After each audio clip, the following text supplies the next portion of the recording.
Okay, so yesterday we finished the halachos of Mincha on Shabbos. Now we're going to move on to Ma'ariv on Motzei Shabbos. So the first halacha that Shulchan Aruch deals with is the Havdalah that we say in the Shemoneh Esrei of Ma'ariv. Now later on we're going to discuss the main halachos of Havdalah and what we do when we do it with the kos. However, we also know that we say Havdalah twice. And we say it once during Shemoneh Esrei and once during afterwards all the kos. Why is it? Why are we doing this twice? So the Gemara explains that originally they instituted Havdalah, and they were poor, so they couldn't afford an extra cup of wine, and they therefore said, okay, you can do Havdalah without a cup of wine, and you do it with during Shemoneh Esrei.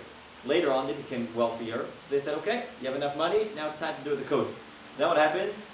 Went back to they became poor again, and they said, okay, back to only with tefillah. And at a certain point, they said, okay. We're just doing it standard. We can't fluctuate with the times, so they instituted that we say both. So the Gemara says, even if one already made a havdalah in tefillah, one still should do it ala kos. Now we're going to discuss later: is this on a Torah level, is a derabanan on a rabbinic level that we're going to see. So in any case, we say the Havdalah during Chonen Hadas, the first bracha after Atah Chonen that you, Hashem, grants to man knowledge. That's when we say Havdalah. Why is that? So as the Gemara says, because it requires das, it requires knowledge to be able to differentiate, to be mavdil, to differentiate between holy and mundane, and therefore they put it in in that bracha, in which we ask Hashem for knowledge, because knowledge is required in order to do that. Another reason it's brought down is that we know that that it's forbidden. We don't ask for personal bakashas. We don't ask for personal requests on Shabbos, and therefore we first have to make Havdalah in order to go on to the next bracha, right? So we first make Havdalah, so we're rendering it no longer Shabbos, and then we could continue on to the next, to the rest of Shemoneh Esrei. Okay, so. Let's say a person forgot to say Atah Chonen, the insert that he says for Havdalah in the bracha. He does not go back, because then he has what to rely on with the Havdalah that he's going to say with the kos. However, let's say a person forgot to recite Atah Chonen during Shemoneh Esrei, and he forgot to make Havdalah. What does it mean he forgot to make Havdalah? It means he ate or drank before he made Havdalah. We know that a person, we're going to see later on, we're not allowed to eat or drink before Havdalah. So if a person messed up twice, he didn't say Atah Chonen in Shemoneh Esrei, and he by accident ate or drank before Havdalah, then he's required to go back to Shemoneh Esrei. Then they penalized him. They said he messed up twice. Once we can forgive, twice we're not so forgiving, and then you have to go back to Shemoneh Esrei. Let's say, here's an interesting question. Let's say a person forgets to daven Ma'ariv on Motzei Shabbos.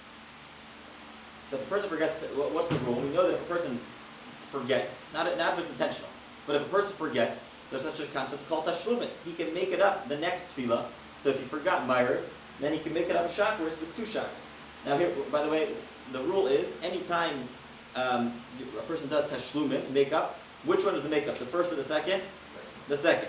So the first one is for shabbos, and the second one would be for the night before. So let's say a person forgot Ma'ariv altogether, and then he comes to, so he has to daven two shabbos. Does he say Atah Chonen in the second tefillah?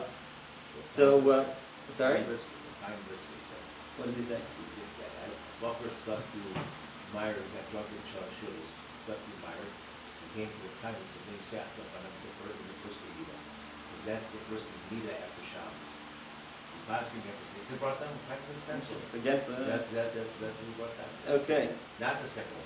Because the din of Atah Chonen is to make a Havdalah between Shabbos and Kol. But the Mishnah Berurah says that a person does not regularly, he would not do it unless he also didn't make Havdalah, in which case, if he did make Havdalah and he didn't say it in tefillah, so he still hasn't fulfilled his obligation of Havdalah. In which case, then he would make Havdalah in the second Shemoneh Esrei. So again, if a person forgot, so if he made Havdalah the night before with a kos, and he just forgot to daven Ma'ariv, then he would have to say a second Shemoneh Esrei as tashlum, as makeup, but he would not say Atah Chonen. However, if he also didn't say Havdalah with the kos, so therefore he still has his obligation fully on him, and then he would say it in the second Shemoneh Esrei.